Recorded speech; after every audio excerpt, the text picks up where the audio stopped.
the one here is born। आप सबको जय मसीह की। इस सुबह के समय हम एक वचन अध्ययन करेंगे जो मत्ती सुसमाचार के 12वें अध्याय के 35वें वचन से है। भला मनुष्य मन के भले भंडार से भली बातें निकालता है और बुरा मनुष्य बुरे भंडार से बुरी बातें निकालता है। खोज के नतीजों के बाद चौंकाने वाली बात सामने आएगी। जब कोई खतरनाक रोशनी की किरणें किसी व्यक्ति पर पड़ती है तो वो चलने फिरने वाला एक्सरे मशीन बन जाता है। जो लोग इस किरणों से ग्रसित है उन लोगों की हड्डियों में स्ट्रोंशियम 90 नाम का आइसोटोप्स रह जाता है। जिस तरह से एक्सरे की परछाई को निकालने के लिए उस यंत्रों में से गामा की किरणें निकलती हैं, बिल्कुल उसी तरीके से उन लोगों के हड्डियों में जब स्ट्रोंशियम 90 होता है वो गामा की उन किरणों को पैदा करता है जो लहू में कैंसर पैदा कर सकता है। उस तरह के लोगों से दूसरे व्यक्ति मेलजोल रखते हैं तो उनके अंदर भी वो गामा की किरणें जाती हैं जो उनके लिए बहुत ज्यादा नुकसान पैदा कर सकती है। स्ट्रोंशियम 90 नाम का आइसोटोपस जब खाने में घुल जाता है और कुछ लोग उसे खा लेते हैं तो उन लोगों को इस तरह की परेशानियां हो सकती है। चाहे 100 साल भी हो जाए वो इनके शरीर के अंदर ही रहता है और उनके शरीर का नुकसान करता ही रहता है। बिल्कुल इसी तरीके से मनोवैज्ञानिकों का कहना है कि जो लोग अपने हृदय में और सोच में बुरी बातों को सोचते ही रहते हैं उन लोगों के अंदर से एक नकारात्मक ऊर्जा बाहर निकलती है।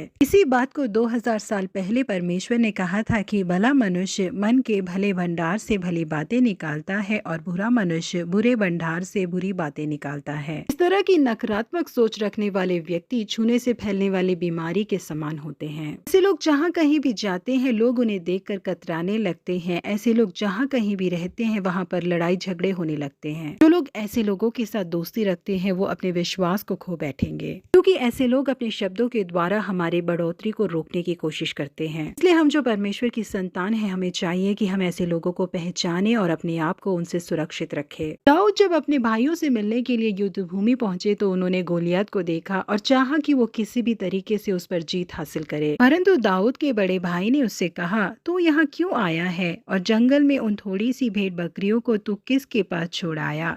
तेरा अभिमान और तेरे मन की बुराई मुझे मालूम है। तू तो लड़ाई देखने के लिए यहाँ आया है। इन सारी बातों को कहकर वो दाऊद के बल को तोड़ने लगा। उसे लगा होगा कि वो दाऊद को ये सब कहेगा तो दाऊद वहां से डर कर भाग निकलेगा, लेकिन दाऊद ने बिल्कुल भी उन शब्दों पर अपना ध्यान नहीं दिया जो उसके बल को तोड़ सकते थे। बल्कि उसके बदले दाऊद ने कहा, क्या मेरे यहाँ आने का कोई मकसद नहीं है? अपने भाई को छोड़कर वो उस व्यक्ति की ओर मुड़ा जो उसे उत्साहित कर सकता था। यहाँ प्रिय परमेश्वर के लोगों, हमारा बर्ताव और स्वभाव भी दाऊद के समान होना चाहिए। उन्हें उत्साहित करके साउल के समूह में ले जाने वाले लोगों को ढूंढ कर दाऊद गए थे और अंत में बुरे लोगों के द्वारा अपने आप को निराश हुए बिना उन्होंने सुरक्षित रख लिया। यही कारण था कि उन्होंने अपने जीवन में जीत हासिल की। इसीलिए परमेश्वर ने पवित्र शास्त्र में ये साफ तौर पर बताया है कि हमें कैसे लोगों के साथ मिलना चाहिए और कैसे लोगों के साथ नहीं मिलना चाहिए। तो दुष्टों की युक्ति पर चलना और ना पापियों के मार्ग पर खड़ा होना और ना ही ठट्टा करने वालों की मंडली में बैठना करके पवित्र शास्त्र हमें अच्छे सुझाव देते हैं। यदि हम यहाँ से सुनकर उसके अनुसार चलते हैं तो हमारा जीवन सुरक्षित रहेगा। बुरे लोगों की नकारात्मक ऊर्जा से हम अपने आप को सुरक्षित रख पाएंगे। के साथ ही दाऊद की समान हम कई लोगों के लिए आशीषमय बन सकते हैं। प्रभु आप सबको आशीषित करे। Have a blessed day.